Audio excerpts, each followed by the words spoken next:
ಯಜ್ಞದ ಸಾರಥ್ಯದಲ್ಲಿ ಪ್ರಜಾಚಕ್ರ ಸುದ್ದಿವಾಹಿನಿ. ಪತ್ರಿಕಾ ಮಾಧ್ಯಮ ಈ ದೇಶಕ್ಕೆ ಸ್ವಾತಂತ್ರ್ಯ ತಂದುಕೊಡುವಲ್ಲಿ ಮಹತ್ವದ ಪಾತ್ರ ವಹಿಸಿದೆ ಎಂದು ಬಾಗಲಕೋಟೆಯಲ್ಲಿ ಟಿವಿ5 ನಿರೂಪಕ ಸಂತೋಷ್ ರಾಠೋಡ್ ಹೇಳಿದರು.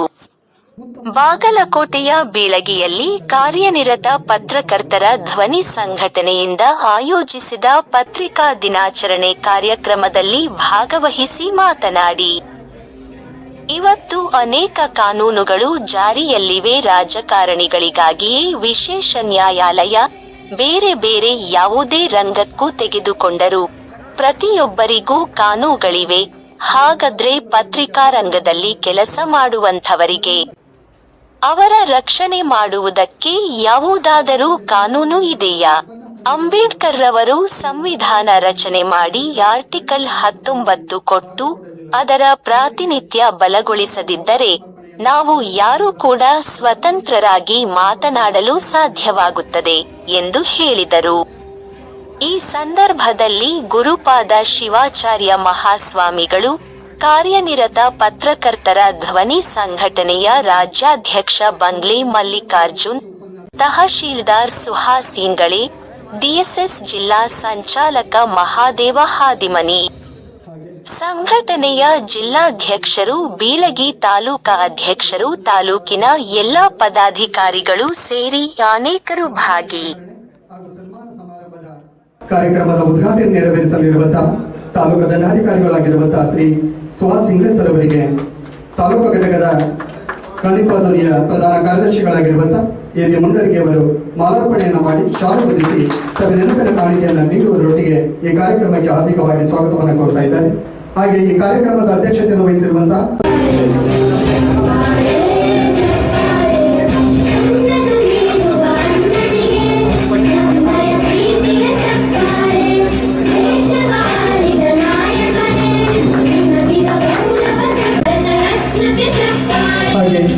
ಮತ್ತೋರ್ವ ಮುಖ್ಯ ಅತಿಥಿಗಳು ಶ್ರೀ ಅನಿಲ್ ಗಚ್ಚಿನ್ಮನಿ, ಮಾಜಿ ಅಧ್ಯಕ್ಷರು ಪಟ್ಟಣ ಪಂಚಾಯತ್ ಬೀಳಗಿ.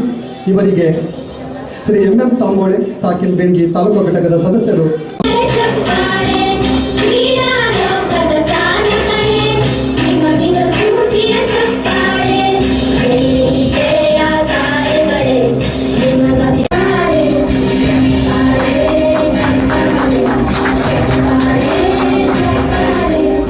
ಹಾಗೆ ಇವತ್ತಿನ ಕಾರ್ಯಕ್ರಮದಲ್ಲಿ ಮುಖ್ಯ ಅತಿಥಿ ಸ್ಥಾನವನ್ನು ಅಲಂಕರಿಸಿರುವಂತಹ ಉಪಸ್ಥಿತರಿರುವಂತಹ ಮತ್ತೋರ್ವ ಮುಖ್ಯ ಅತಿಥಿಗಳು ಶ್ರೀ ನಾಗೇಶ್ ಎನ್ ಕುಂದರ್ಗಿ, ಎಸ್ಡಿಎಂಸಿ ಅಧ್ಯಕ್ಷರು, ಆದರ್ಶ ಸ್ಕೂಲ್ ಬೀಳಗಿ.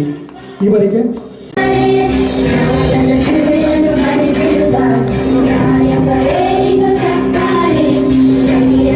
ಹಾಗೆ ಕಾರ್ಯಕ್ರಮದಲ್ಲಿ ಉಪಸ್ಥಿತರಿರುವಂತಹ ರಾಜ್ಯೋತ್ಸವ ಪ್ರಶಸ್ತಿ ಪುರಸ್ಕೃತರು, ಜಾನಪದ ಆಶು ಕವಿಗಳಾಗಿರುವಂತಹ ಶ್ರೀ ಸಿದ್ದಪ್ಪಣ್ಣ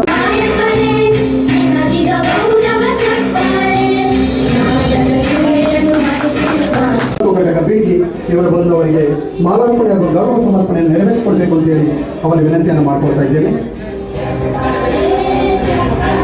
ವಾಸ್ತವಿಕ ನುಡಿಯನ್ನು ಹೇಳಲಿರುವಂತಹ ಶ್ರೀ ಬಂಗ್ಲೆ ಮಲ್ಲಿಕಾರ್ಜುನ್, ರಾಜ್ಯಾಧ್ಯಕ್ಷರು, ಜೋರಾಗಿ ಚಪ್ಪಾಳೆಯನ್ನು ತಟ್ಟಿ ಅವರ ವಿನಂತಿಯನ್ನು ಮಾಡಿಕೊಳ್ತಾ, ಹಾಗೆ ಇವತ್ತಿನ ಕಾರ್ಯಕ್ರಮದ ಉದ್ಘಾಟಕರಾಗಿ ಆಗಮಿಸಿರುವಂತಹ ತಾಲೂಕಾ ದಂಡಾಧಿಕಾರಿಗಳು ಸನ್ಮಾನ್ಯ ಶ್ರೀ ಸುಹಾಸ್ ಇಂಗ್ಳೆ ಸಾಹೇಬರಿಗೆ ಮುಚ್ಕಂಡಿ ತಂಡದ ಶ್ರೀ ತಮ್ಮ ಚಪ್ಪಾಳೆ ಇರಲಿ.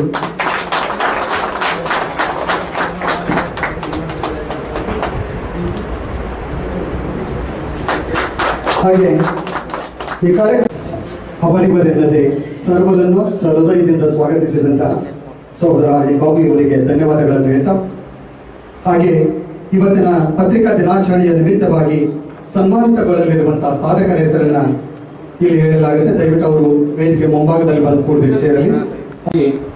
ಅವರು ಕೂಡ ಹಾಗೆ ಒಬ್ಬ ಸಮಾಜದಲ್ಲಿ ಸ್ಥಿರವುಳ್ಳಂತಹ ಒಬ್ಬ ವ್ಯಕ್ತಿ ಜೀವನ ಮಾಡ್ತಾನಲ್ಲ, ಹಾಗೆ ಅವರ ಜೀವನವೂ ಕೂಡ ಆಗ್ಲಿ ಅಂತ ತಿಳ್ಕೊಂಡು ನಾನು ಭಗವಂತನಲ್ಲಿ ಪ್ರಾರ್ಥನೆ ಮಾಡ್ತೇನೆ ಅನ್ನುವಂತಹ ಮಾತನ್ನ ಈ ಸಂದರ್ಭದಲ್ಲಿ ನಾನು ಹೇಳಿಕ್ ಬಯಸ್ತೇನೆ. ಆಗ್ಲೇ ಒಂದು ಮಾತು ಹೇಳಿದ್ರು ಅವರು, ಏನು ಅಂತಂದ್ರೆ ನಮ್ಮ ಸ್ವಾಮೀಜಿಗಳು ಮಠಾಧೀಶರು ಒಂದು ವಿಷಯವನ್ನ ಯಾವಾಗಲೂ ಕೂಡ ನೀವು ಪ್ರಸ್ತಾಪ ಮಾಡಬೇಕು, ಶಾಸಕರು ನಿಮ್ಮ ಸಂಪರ್ಕದಲ್ಲಿ ಇರ್ತಾರೆ, ಸಂಸದರು ನಿಮ್ಮ ಸಂಪರ್ಕದಲ್ಲಿ ಇರ್ತಾರೆ. ಹೀಗೆಲ್ಲ ಹೇಳಿದಾಗ ಬಹುಶಃ ನಾನು ಹೇಳೋದೇನು ಅಂತಂದ್ರೆ ಅವರೆಲ್ಲ ಸಂಪರ್ಕದಲ್ಲಿ ಇರ್ತಾರೆ. ಹೇಗೆ ನಾವು ನೀವು ಕಾರ್ಯಕ್ರಮದಲ್ಲಿ ಕೂಡಿದ್ದೇವೆ, ಹೀಗೆ ಕಾರ್ಯಕ್ರಮದಲ್ಲಿ ಕೂಡುತ್ತೇವೆ. ಆದಾಗ್ಯೂ ನಾವೇನಾದ್ರೂ ಹೇಳಿದ್ವಿ ಅಂತಂದ್ರೆ ಆ ಸಂದರ್ಭಕ್ಕೆ ಆಗ್ಲಿ ನಾವು ಮಾಡ್ತೇವೆ ಅನ್ನುವಂಥ ಮಾತನ್ನ ನಿಮಗೆ ಹೆಂಗೆ ಆಶ್ವಾಸನೆ ಕೊಡ್ತಾರೆ ಹಾಗೆ ನಮಗೂ ಆಶ್ವಾಸನೆ ಕೊಡ್ತಾರೆ. ಹಾಗೆ ಆ ನಂತರದೊಳಗೆ ಮತ್ತೆ ಅದನ್ನ ಅವ್ರು ತಮ್ಮ ಕಾರ್ಯಬಾಹುಳ್ಯದೊಳಗೆ ಆ ಕೆಲಸ ಕಾರ್ಯದೊಳಗೆ ಅವ್ರು ಮರ್ತಿರ್ತಾರೆ. ಮತ್ತೆ ನಾವು ನೆನಪಿಸ್ಕೊಟ್ಟಾಗ ಹೌದಲ್ಲ ನೀವು ಹೇಳಿದ್ರಿ ನಾನು ಮಾಡಿಲ್ಲ ಅಂತ ತಿಳ್ಕೊಂಡು ಮತ್ತೆ ಅವ್ರು ನಮ್ಗೆ ಹೇಳುವಂಥ ಸಂದರ್ಭ ಬರ್ತದೆ. ಹಾಗಾಗಿ ನಾನು ಈ ಸಂದರ್ಭದಲ್ಲಿ ನಾನು ಹೇಳಲಿಕ್ಕೆ ಏನು ಬಯಸ್ತೇನೆ ಅಂತಂದ್ರೆ, ಈ ಸಂದರ್ಭದಲ್ಲಿ ನಾವು ಶಾಸಕರಿಗಾಗ್ಲಿ ಅಥವಾ ಮತ್ತೊಬ್ಬರಿಗಾಗ್ಲಿ, ಸಂಸದರಿಗಾಗ್ಲಿ ಅಥವಾ ಮಾಜಿ ಶಾಸಕರಿಗಾಗ್ಲಿ, ಯಾರಿಗೇ ಆಗಲಿ ನಾನು ಹೇಳುವಂತ ಸಂದರ್ಭ ಏನು ಅಂತ ಕೇಳಿದ್ರೆ, ನಾವೇನೇ ಹೇಳಿದ್ರು ಸಹಿತ ನಮಗವ್ರೊಂದು ಗೌರವ ಕೊಡ್ತಾರೆ, ನಾವು ಅವ್ರಿಗೊಂದು ಗೌರವ ಕೊಡ್ತೇವೆ. ಒಂದು ವೇಳೆ ಆ ಕೆಲಸ ಆಗಿಲ್ಲ ಅಂತಂದ್ರೆ ಅವರು ಕೂಡ ಆ ವಿಷಯದ ಬಗ್ಗೆ ಮಾತನಾಡೋದಿಲ್ಲ, ನಾವು ಆ ವಿಷಯದ ಬಗ್ಗೆ ಮಾತನಾಡ್ಲಿಕ್ಕೆ ಹೋಗೋದಿಲ್ಲ. ಹಾಗೆ ಆಗ್ತದೆ. ಆ ಸಂದರ್ಭದೊಳಗೆ ನಾವು ಹೇಳೋದೇನು ಅಂತಂದ್ರೆ, ಅವ್ರು ಯಾವುದೇ ಕಾರ್ಯ ಬಾಹುಳ್ಯದೊಳಗೆ ಏನೇ ಮರೆತರು ಸಹಿತ ಸದಾ ಕಾಲ ಅವರು ಪತ್ರಕರ್ತರ ಪರವಾಗಿನೇ ಇರ್ತಾರೆ. ಪತ್ರಕರ್ತರಿಗಾಗಿನೇ ಅವರು ಏನು ಕೆಲಸ ಮಾಡಬೇಕು ಆ ಕೆಲಸವನ್ನು ಕೂಡ ಶಾಸಕರು ಯಾರು ಏನು ಕೆಲಸ ಮಾಡಬೇಕಾಗಿರುವಂಥ ಕೆಲಸವನ್ನು ಅವರು ಸಂಪೂರ್ಣವಾಗಿ ಮಾಡ್ತಾರೆ ಅನ್ನುವಂಥ ಮಾತನ್ನ ಈ ಸಂದರ್ಭದಲ್ಲಿ ನಾನು ಹೇಳ್ತೇನೆ. ಹಾಗೆ ಇವತ್ತು ತಾವೆಲ್ಲರೂ ಕೂಡ ಒಂದು ನನಗೆ ಘಟನೆ ದೃಷ್ಟಾಂತ ನೆನಪಾಗ್ತದೆ. ಈ ಪತ್ರಕರ್ತರು ಹೇಗಿರಬೇಕು ಅನ್ನೋದಕ್ಕೆ. ಮನೆಯೊಳಗೆ ಸಾಮಾನ್ಯವಾಗಿ ಅತ್ತೆ ಸೊಸೆ ಅನ್ನುವಂಥ ಸಂಬಂಧವನ್ನು ನಾವು ನೋಡುತ್ತೇವೆ. ಸಾಮಾನ್ಯವಾಗಿ ಅತ್ತೆ ಸೊಸೆ ಅಂತ ಬಂದಾಗಲೆಲ್ಲ ನಾವೇನು ವಿಚಾರ ಮಾಡ್ತೀವಿ, ಅಲ್ಲೇನಾದ್ರೂ ಜಗಳಗಳಿರಬೇಕು ಅಥವಾ ಒಬ್ರಿಗೊಬ್ರಿಗೆ ಆಗಿ ಬರಲ್ಲ, ಹಾಗೆ ಹೀಗೆ ಅನ್ನುವಂಥ ವಿಚಾರಗಳನ್ನು ನಾವು ನೋಡ್ತಾ ಇರ್ತೇವೆ. ಅಂಥದ್ದೇ ಒಂದು ಪ್ರಸಂಗ ಹೇಗಾಗ್ತದೆ ಅಂತಂದ್ರೆ, ಒಂದು ಮನೆಯೊಳಗೆ ಅತ್ತೆ ಸೊಸೆ ಮಗ ಜೀವನ ಮಾಡ್ತಾ ಇದ್ರು. ಆ ಒಂದು ಸಂದರ್ಭದೊಳಗೆ ಏನಾಯ್ತು ಅಂದ್ರೆ, ಮನೆಗೆ ಯಾರೋ ಅತಿಥಿಗಳು ಬಂದಿದ್ರು. ಅತಿಥಿಗಳು ಬಂದಂಥ ಸಂದರ್ಭದಲ್ಲಿ ಅವರಿಗೆ ಏನೋ ಒಂದಿಷ್ಟು ಊಟಕ್ಕೆ ನೀಡಬೇಕು ಅಂತ ಹೇಳಿ ಅವರ ಅತ್ತೆ ಹೇಳಿದ್ರು. ಆ ಸೊಸೆನೂ ಕೂಡ ಎಲ್ಲ ಅಡಿಗೆ ಸಿದ್ಧಪಡಿಸಿ ಅವ್ರಿಗೆ ಊಟಕ್ಕೆ ನೀಡುವಂಥ ಸಂದರ್ಭದೊಳಗೆ ಏನೋ ಒಂಚೂರು ಕಾಲು ತಾಗಿ ಅಲ್ಲಿರ್ತಕ್ಕಂಥ ಒಂದು ತುಂಬಿದ ಗ್ಲಾಸ್ ಉಳಿತು. ಅವಾಗ ಅತ್ತೆ ಸುಮ್ಮನೆ ಕೊಡ್ತಾಳನ್ರಿ, ಏನಂತಾಳ್ರಿ ಕಣ್ಣು ನೆತ್ತಿ ಮ್ಯಾಗ ನನಗೆ ಸರಿಯಾಗಿ ಕೆಲಸ ಮಾಡಕ್ ಬರಂಗಿಲ್ಲ ಅಂತ ತಿಳ್ಕೊಂತ ಹೇಳಿ. ಹಾಗೆ ಒಂದ್ ಸ್ವಲ್ಪ ದಿವಸ ಹೋಗಿತ್ತು. ಆ ಮಗಳು ಬರ್ತಾಳೆ. ಮಗಳು ಅದೇ ಸಂದರ್ಭಕ್ಕೆ ಮಗಳು ಬಂದಿರ್ತಾಳೆ. ಮಗಳು ಬಂದಂತ ಸಂದರ್ಭದೊಳಗೆ ಅವಾಗ ಏನಾಗ್ತದೆ ಅಂದ್ರೆ, ಆ ಸೊಸೆ ಕಾಲಿಂದ ತಾಕಿ ವಾಟೆ ಬೀಳೋದಿಲ್ಲ, ಗ್ಲಾಸ್ ಬೀಳೋದಿಲ್ಲ. ಏನಾಗ್ತದೆ ಅಂದ್ರೆ ಮಗಳ ಕಾಲಿಗೆ ತಾಕಿ ಗ್ಲಾಸ್ ಉಳ್ತದೆ. ಅವಾಗ ಅತ್ತೆ ಆದವಳು ಏನಂತಾಳ ಅಂತಂದ್ರ, ಏನಂತಾಳ್ರಿ? ಕೇಳ್ಯಾರ ನೋಡ್ರಿ ಅವರೆಲ್ಲ. ನಮ್ಮ ಮನ್ಯಾನೋಕ ಒಟ್ಟ ಬುದ್ಧಿನೇ ಇಲ್ಲ. ಯಾವ್ಯಾವ ಸಾಮಾನು ಎಲ್ಲೆಲ್ಲಿ ಇಡಬೇಕಂತ ಗೊತ್ತಾಗೋದಿಲ್ಲ. ಆ ಗ್ಲಾಸ್ ಸೈಡಿಗೆ ಇಡಬೇಕಂತ ಗೊತ್ತಾಗ್ಬಾರ್ದನ್ ನೋಡಿ, ಎಲ್ಲಿ ಬೇಕಾದಲ್ಲಿ ಇಟ್ಟದ ನೋಡಿ. ನಮ್ಮ ಮಗಳು ಎಷ್ಟು ಚಂದ ಇದ್ದಾಕಿ ಹಿಂಗೆ ಮಾಡಿ ಕುಂತ್ರು ಅಂತ ತಿಳ್ಕೊಂಡು ಮಗಳನ್ನ ಓಲೈಸಿ ಮಾಡತಕ್ಕಂಥ ಕೆಲಸ ಆಗಿರ್ಬೋದು, ಅಥವಾ ಸೊಸೆಯ ವಿರುದ್ಧವಾಗಿ ಮಾಡತಕ್ಕಂಥ ಕೆಲಸ ಆಗಿರ್ಬೋದು. ಇದು ಯಾವುದೂ ಕೂಡ ಒಬ್ಬ ಹೆಣ್ಮಗಳು, ಒಬ್ಬ ತಾಯಿಯ ಸ್ಥಾನದಲ್ಲಿ ಇರ್ತಕ್ಕಂಥವಳು ಈ ರೀತಿಯ ಕೆಲಸ ಮಾಡಬಾರ್ದು. ಎಲ್ಲರೂ ಕೂಡ ಒಂದೇ ಅನ್ನುವಂಥ ಭಾವ ಆ ತಾಯಿ ಒಳಗೆ ಬರಬೇಕು. ಹಾಗೆ ಇವತ್ತು ಪತ್ರಕರ್ತರಾದವರು ಸಹಿತ ಎಲ್ಲರೂ ಒಂದೇ ಅನ್ನುವಂಥ ಭಾವ ಆ ಪತ್ರಕರ್ತರಲ್ಲಿ ಬರಬೇಕು. ಅಂದಾಗ ಮಾತ್ರ ಸಮಾಜದ ಸ್ವಾಸ್ಥ್ಯ ಕಾಪಾಡಲಿಕ್ಕೆ ಸಾಧ್ಯ ಆಗ್ತದೆ ಅನ್ನುವಂತಹ ಮಾತನ್ನ ಈ ಸಂದರ್ಭದಲ್ಲಿ ಹೇಳ್ತಾ, ನೀವೆಲ್ಲರೂ ಕೂಡ ಬಹಳ ಪ್ರೀತಿಯಿಂದ ನನ್ನನ್ನು ಇಲ್ಲಿ ಕರೆಸಿ, ಕಳೆದ 2 ವರ್ಷಗಳಿಂದ ಇಂತಹ ಒಂದು ಕಾರ್ಯಕ್ರಮಕ್ಕೆ ನನ್ನನ್ನು ಕೂಡ ಇಲ್ಲಿ ಆಮಂತ್ರಣ ಕೊಟ್ಟು ಕರೆಸಿ ಕಾರ್ಯಕ್ರಮವನ್ನು ಆಯೋಜನೆ ಮಾಡುವುದರ ಮೂಲಕ ಬಹಳ ಸ್ವಚ್ಛವಾಗಿ, ಸ್ವಚ್ಛ ಮನಸ್ಸಿನಿಂದ ನೀವೆಲ್ಲರೂ ಇಂತಹ ಒಂದು ಕಾರ್ಯಕ್ರಮವನ್ನು ಈ ನಾಡಿಗೆ ನೀಡುತ್ತಾ ಇದ್ದೀರಿ. ನಿಮ್ಮ ಕಾರ್ಯ ಏನು ಈ ಪತ್ರಕರ್ತರ ಕಾರ್ಯ ಇದೆ, ಅದು ನಿತ್ಯ ನಿರಂತರವಾಗಿರಲಿ, ಅದು ನಿಂತ ನೀರಾಗದೆ ಹರಿಯುವ ಗಂಗೋತ್ರಿಯಾಗಿರಲಿ ಅನ್ನುವಂತಹ ಮಾತನ್ನು ಈ ಸಂದರ್ಭದಲ್ಲಿ ನಾನು ಹೇಳ್ತಾ, ಅಧ್ಯಕ್ಷರಾದಿಯಾಗಿ ಈ ಪತ್ರಕರ್ತರ ಧ್ವನಿ ಬಿಳಿಗಿ ತಾಲೂಕಾ ಘಟಕಕ್ಕೆ ನಾನು ಶುಭಾಶಯಗಳನ್ನು ಕೋರ್ತಾ, ನನಗೇನಾಗಿದೆ ಅಂತಂದರೆ, ಅಲ್ಲಿ ಅಭಿಷೇಕ ಮುಗಿಸಿ ಮಂಗಳಾರತಿ ಸಲುವಾಗಿ ನನ್ನ ಸಲ ಕಾಯ್ಕೋತ ಕುಂತ. ಸೊ ಅದ್ರ ಸಲುವಾಗಿ ನಾನು ಈ ವೇದಿಕೆಯಿಂದ ತೆರಳಬೇಕಾಗ್ಯದ. ಯಾರೂ ಕೂಡ ಅನ್ಯತಾ ಭಾವಿಸಬೇಡ್ರಿ ಅನ್ನುವಂತಹ ಮಾತನ್ನ ಈ ಸಂದರ್ಭದಲ್ಲಿ ನಾನು ಹೇಳ್ತಾ ತಮಗೆಲ್ಲರಿಗೂ ಕೂಡ ಶುಭ ಕೋರಿ ನನ್ನ ಮಾತುಗಳಿಗೆ ವಿರಾಮ ನೀಡ್ತಾ ಇದ್ದೇನೆ. ಶರಣು ಶರಣಾರ್ಥಿ.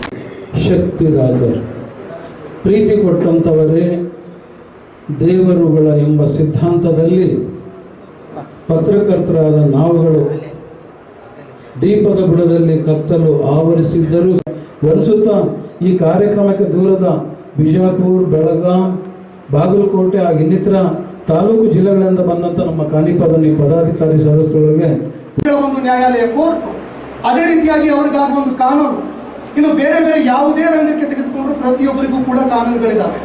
ಮೊನ್ನೆ ತಾನೇ ನಾವು ನೋಡ್ತಾ ಇದ್ವಿ, ವಕೀಲರ ರಕ್ಷಣೆಗೆ ಅಂತ ಒಂದು ಹೊಸ ಕಾನೂನು ಕರ್ನಾಟಕದಲ್ಲಿ ಪಾಸ್ ಆಗ್ತಾ ಇದೆ.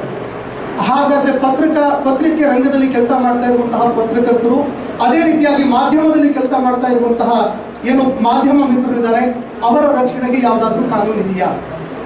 ಬಹುಶಃ ಬಾಬಾ ಸಾಹೇಬ್ ಅಂಬೇಡ್ಕರ್ ಅವರು ಏನಾದರೂ ಸಂವಿಧಾನ ರಚನೆ ಮಾಡಿ ಆರ್ಟಿಕಲ್ 19 ಏನಾದರೂ ಕೊಟ್ಟು ಅದಕ್ಕೆ ಪ್ರಾತಿನಿಧ್ಯತೆಯನ್ನು ಕೊಟ್ಟು ನಮ್ಮ ಧ್ವನಿಯನ್ನು ಬಲಗೊಳಿಸದೇ ಇದ್ದಿದ್ರೆ ಬಹುಶಃ ಇವತ್ತು ನಾವು ಯಾರು ಕೂಡ ಸ್ವತಂತ್ರರಾಗಿ ಮಾತನಾಡೋದಕ್ಕೆ, ಅದೇ ರೀತಿಯಾಗಿ ನಮ್ಮನ್ನ ಆಳ್ತಾ ಇರುವಂತಹ ಜನಪ್ರತಿನಿಧಿಗಳು ಎಲ್ರಿಗೂ ಕೂಡ ಕನ್ನಡಿ ಹಿಡಿಯೋದಕ್ಕೆ ಬಹುಶಃ ಸಾಧ್ಯ ಆಗದೇ ಇರುವಂತಹ ಒಂದು ಪರಿಸ್ಥಿತಿ ಇವತ್ತು ನಿರ್ಮಾಣ ಆಗ್ತಾ ಇತ್ತು.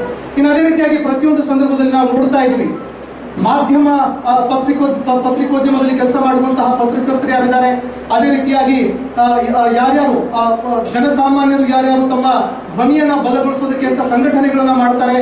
ಪ್ರತಿಯೊಂದು ಸಂಘಟನೆಗಳು ಪತ್ರಿಕೋದ್ಯಮಗಳೇನಿದ್ದಾವೆ, ಮಾಧ್ಯಮಗಳೇನಿದ್ದಾವೆ, ಇದೆಲ್ಲವನ್ನೂ ಕೂಡ ನಿಯಂತ್ರಣ ಮಾಡೋದಕ್ಕೆ, ಹತ್ತಿಕ್ಕೋದಕ್ಕೆ, ಅದನ್ನ ಒಂದು ಪರಿಧಿಯಲ್ಲಿ ಇಟ್ಕೊಳ್ಳೋದಕ್ಕೆ ಅಂತ, ಒಂದು ನಿಯಂತ್ರಣದಲ್ಲಿ ಇಟ್ಕೊಳ್ಳೋದಕ್ಕೆ ಅಂತ ಅನೇಕ ಕಾನೂನುಗಳಾಗಿದ್ದಾವೆ.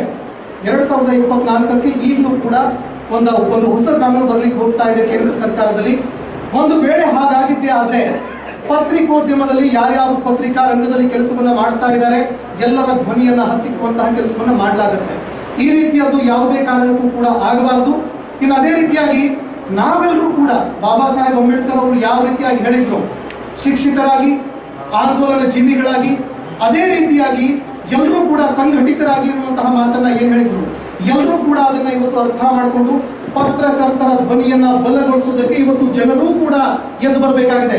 ಯಾವ ಕಾರಣಕ್ಕಾಗಿ ಪತ್ರಕರ್ತರ ಧ್ವನಿಯನ್ನ ನಿಯಂತ್ರಣ ಮಾಡಲಾಗುತ್ತೆ? ಯಾವ ಕಾರಣಕ್ಕಾಗಿ ಮಾಡಲಾಗುತ್ತೆ? ಪ್ರಶ್ನೆ ಮಾಡೋರೆ ನೀವಲ್ವಾ? ಪ್ರಶ್ನೆ ಮಾಡೋರೆ ನೀವು.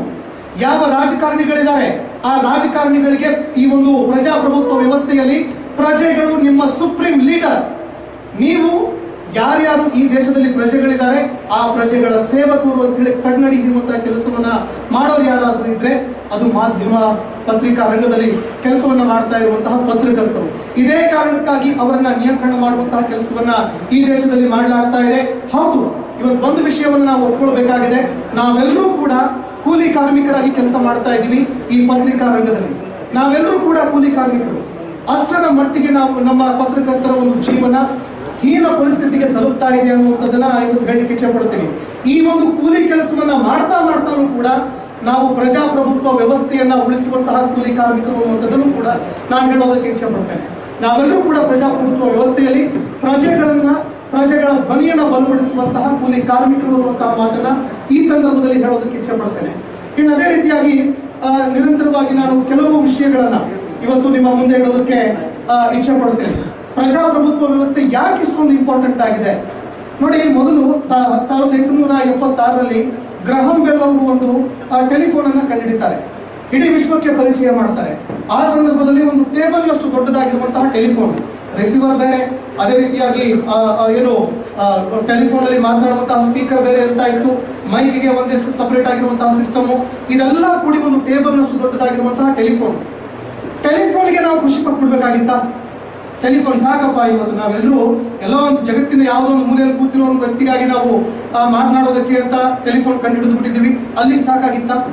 ಅಲ್ಲಿಗೆ ಆ ವಿಜ್ಞಾನಿಗಳು ಸುಮ್ಮನೆ ಕೂತ್ಬಿಟ್ಟಿದ್ರೆ ಇವತ್ತು ಈ ಮೊಬೈಲ್ ಫೋನ್ ಏನಿದೆ, ಈ ಮೊಬೈಲ್ ಫೋನ್ ರೂಪದಲ್ಲಿ ನಮ್ಮ ಕೈಯಲ್ಲಿ ಬಂದು ಇಡೀ ಜಗತ್ತು ನಮ್ಮ ಕೈಯಲ್ಲಿ ಬರೋದಕ್ಕೆ ಸಾಧ್ಯನೇ ಆಗ್ತಾ ಇರಲಿಲ್ಲ. ಹಾಗಾದ್ರೆ ಹೇಗಾಯ್ತಿದೆಲ್ಲ? ವಿಜ್ಞಾನಿಗಳು ಏನ್ ಮಾಡಿದ್ರು ಅಂತಂದ್ರೆ ಪ್ರಶ್ನೆ ಮಾಡಿದ್ರು. ಫಸ್ಟ್ ಅವ್ರಿಗೆ ಯಾವ ಸಿದ್ಧಾಂತಗಳಿದ್ವು, ಯಾವ ತಂತ್ರಜ್ಞಾನಗಳಿದ್ವು, ಅದಕ್ಕೆ ಸವಾಲೆಸುವಂತಹ ಕೆಲಸವನ್ನ ಮಾಡಿದ್ರು, ಅದನ್ನ ಪ್ರಶ್ನೆ ಮಾಡುವಂತಹ ಕೆಲಸವನ್ನ ಮಾಡಿದ್ರು. ಅದರ ಸಮಸ್ಯೆಗಳೇನಿತ್ತು ಆ ಸಮಸ್ಯೆಗಳಿಗೆ ಪರಿಹಾರ ಹುಡುಕುವಂತ ಕೆಲಸವನ್ನ ಅವ್ರು ಮಾಡಿದ್ರು. ಆಗ ಸ್ಮಾರ್ಟ್ ಫೋನ್ ಆಗಿ ನಮ್ಮ ಕೈಯಲ್ಲಿ ಬಂತು. ಆದ್ರೆ ಇವತ್ತೇನಾಗ್ತಾ ಇದೆ ಅಂತಂದ್ರೆ ಪ್ರಶ್ನೆ ಮಾಡಿದ್ರೆ ನೀವು ವಿರೋಧಿಗಳು, ಪ್ರಶ್ನೆ ಮಾಡಿದ್ರೆ ನೀವು ರಾಜಕಾರಣಿಗಳ ವಿರೋಧಿಗಳು. ಅದೇ ಕಾರಣಕ್ಕೆ ಆಗಲೇ ನಾವು ಸಿದ್ದಪ್ಪ ಅವರ ಮಾತನ್ನ ಹೇಳ್ತಾ ಇದ್ರು, ಯಾವುದೇ ಕಾರಣಕ್ಕೂ ಈ ದೇಶದಲ್ಲಿ ರಾಜಕಾರಣಿಗಳು ನಿಮ್ಮನ್ನ ಒಂದಾಗೋದಕ್ಕೆ ಬಿಡೋದಿಲ್ಲ. ಯಾವುದೇ ಕಾರಣಕ್ಕೂ ಜಾತಿ, ಧರ್ಮ, ಭಾಷೆ, ಗಡಿಯ ಆಧಾರದಲ್ಲಿ ನಿಮ್ಮನ್ನ ವಿಭಜನೆ ಮಾಡೋದಕ್ಕೆ ಅಂತ ರಾಜಕಾರಣಿಗಳು ತುದಿಗಾಲಲ್ಲಿ ನಿಂತಿರ್ತಾರೆ. ಯಾವುದೇ ಕಾರಣಕ್ಕೂ ನಿಮ್ಮನ್ನ ಯುನೈಟ್ ಆಗೋದಕ್ಕೆ ಬಿಡೋದಿಲ್ಲ. ಯಾಕಂದ್ರೆ ಆ ಸಂದರ್ಭದಲ್ಲಿ ನಿಮಗೆ ನಿಮ್ಮ ಹಕ್ಕುಗಳು ಏನು, ಈ ರಾಜಕಾರಣಿಗಳು ಯಾರಿದ್ದಾರೆ ಇವರೆಲ್ಲರೂ ಕೂಡ ನಮ್ಮ ಸೇವಕರು ಅನ್ನುವಂತಹ ಒಂದು ಪರಿಕಲ್ಪನೆ ಇದೆಯಲ್ಲ, ಆ ಪರಿಕಲ್ಪನೆ ಹೋಗ್ಬಿಡುತ್ತೆ. ನಿಮ್ಮನ್ನ ಒಡೆದು ನಿಮ್ಮನ್ನ ಏಕಾಂಗಿಯಾಗಿ ನೋಡುವಂತಹ ಒಂದು ಕೆಲಸವನ್ನು ಅವರು ಮಾಡ್ತಾರೆ. ಒಬ್ಬ ಪತ್ರಕರ್ತ ಇವತ್ತು ಆ ವ್ಯವಸ್ಥೆಯನ್ನ ಎದುರು ಹಾಕೊಂಡು, ಒಬ್ಬ ರಾಜಕಾರಣಿ, ಅದೇ ರೀತಿಯಾಗಿ ಅಧಿಕಾರಿ ವಲಯ, ಇವರೆಲ್ಲರನ್ನ ಎದುರುಗಡೆ ಹಾಕೊಂಡು ಇವತ್ತು ಪ್ರಜೆಗಳ ಧ್ವನಿಯಾಗುವಂತಹ ಕೆಲಸವನ್ನ ಮಾಡ್ತಾ ಇದ್ದಾರೆ. ಆದ್ರೆ ಅದೇ ಒಂದು ಪತ್ರಕರ್ತರು ಇವತ್ತು ಧ್ವನಿ ಇಲ್ಲದೆ ಇರುವಂತಹ ಪರಿಸ್ಥಿತಿಗೆ ತಲುಪ್ತಾ ಇದ್ದಾರೆ. ಹೀಗಾಗಿ ಯಾವುದೇ ಕಾರಣಕ್ಕೂ ಈ ಒಂದು ಧ್ವನಿಯನ್ನ ಕಳೆದುಕೊಳ್ಳೋದಕ್ಕೆ ಹೋಗಬೇಡಿ ಅನ್ನುವಂತಹ ಮಾತನ್ನ ನಿಮಗೆ ನಾನು ಹೇಳ್ತಾ ಇದ್ದೀನಿ. ಇನ್ನು ಯಾವುದೇ ಕಾರಣಕ್ಕೂ ಪತ್ರಕರ್ತರು ಯಾವತ್ತೂ ಕೂಡ ರಾಜಕಾರಣಿಗಳ ಮುಖವಾಡವನ್ನ ಧರಿಸಬಾರದು. ಒಂದು ವೇಳೆ ರಾಜಕಾರಣಿಗಳ ಮುಖವಾಡವನ್ನ ಆತ ಧರಿಸಿದ್ದೇ ಆದ್ರೆ ಅಲ್ಲಿಗೆ ಆತನ ಎಲ್ಲ ಹಕ್ಕುಗಳನ್ನು ಕೂಡ ಆತ ಶರಣಾಗಿಸಿದಂತೆ. ಯಾರಿಗೂ ಕೂಡ ಪ್ರಶ್ನೆ ಮಾಡುವಂತಹ ಒಂದು ನೈತಿಕ ಮೌಲ್ಯ ಅದು ಸಂಪೂರ್ಣವಾಗಿ ಆತ ಕಳೆದುಕೊಳ್ಳುವಂತಹ ಒಂದು ಪರಿಸ್ಥಿತಿ ನಿರ್ಮಾಣ ಆಗತ್ತೆ. ಇವತ್ತು ದೇಶದಲ್ಲಿ ನಾನು ನೋಡ್ತಾ ಹೋಗ್ತಾ ಇದೆ ಪರಿಸ್ಥಿತಿ ಯಾವ ರೀತಿಯಾಗಿ ಇವತ್ತು ನಿರ್ಮಾಣ ಆಗಿದೆ. ನಾವು ಹೇಳ್ತಾ ಇದೀವಿ ಎಲ್ಲರೂ ಕೂಡ ಅಂತಾರಾಷ್ಟ್ರೀಯ ಮಟ್ಟದಲ್ಲಿ ನಾವೆಲ್ಲರೂ ಕೂಡ ತುಂಬಾ ಚೆನ್ನಾಗಿ ಹೆಸರು ಮಾಡ್ತಾ ಇದೀವಿ. ಅಂತಾರಾಷ್ಟ್ರೀಯ ಮಟ್ಟದಲ್ಲಿ ನಮ್ಮ ದೇಶದ ಹೆಸರು ತುಂಬಾ ಒಳ್ಳೇದಾಗ್ತಾ ಇದೆ, ಅದು ಇದು ಅಂತ ಸಾಕಷ್ಟು ಮಾತನಾಡ್ತಾ ಇದೀವಿ. ಆದ್ರೆ ಅಂತಾರಾಷ್ಟ್ರೀಯ ಮಟ್ಟದಲ್ಲಿ ನಿಜವಾಗ್ಲೂ ಆ ರೀತಿ ಆಗಿದೆಯಾ? ಈ ಪರಿಸ್ಥಿತಿಯನ್ನ ಅವಲೋಕನ ಮಾಡಿದಾಗ ಮೊಟ್ಟ ಮೊದಲ ಬಾರಿಗೆ ನಾನು ಹೇಳುವಂಥದ್ದು, ಪತ್ರಿಕಾ ಸ್ವಾತಂತ್ರ್ಯ ಅನ್ನುವಂತಹ ಒಂದು ಮಾರ್ಗಸೂಚಿ ಏನು ಬರುತ್ತೆ, ಸೂಚ್ಯಂಕ ಏನು ಬರುತ್ತೆ, 180 ದೇಶಗಳಲ್ಲಿ ನಾವು 161ನೇ ಸ್ಥಾನಕ್ಕೆ ಬಂದಿದ್ದೀವಿ. ಇದು ಹೆಮ್ಮೆ ಪಡುವಂತಹ ವಿಷಯ ಅಲ್ಲ. ನಾವು ಇವತ್ತು ನಮ್ಮ ಆತ್ಮಾವಲೋಕನೆ ಮಾಡಿಕೊಳ್ಳುವಂತಹ ಒಂದು ಸಂದರ್ಭ ಇದು. ಕೇವಲ ಇದಿಷ್ಟೇ ಅಲ್ಲ, ನಮ್ಮ ದೇಶ ಎಷ್ಟರ ಮಟ್ಟಿಗೆ ದುರ್ಬಲವಾಗ್ತಾ ಹೋಗ್ತಾ ಇದೆ ಅಂತಂದ್ರೆ, ನಮ್ಮ ದೇಶದಲ್ಲಿ ಇವತ್ತು ಪೋಷಕಾಂಶಗಳ ಕೊರತೆಯಿಂದ ಬಳಲ್ತಾ ಇರುವಂತಹ ಮಕ್ಕಳೇನಿದ್ದಾರೆ, ಆ ಮಕ್ಕಳ ಒಂದು ಪರಿಸ್ಥಿತಿಯನ್ನು ನೀವು ನೋಡಿ, ದೇಶ ಯಾವಾಗ ಸಿಗೋದು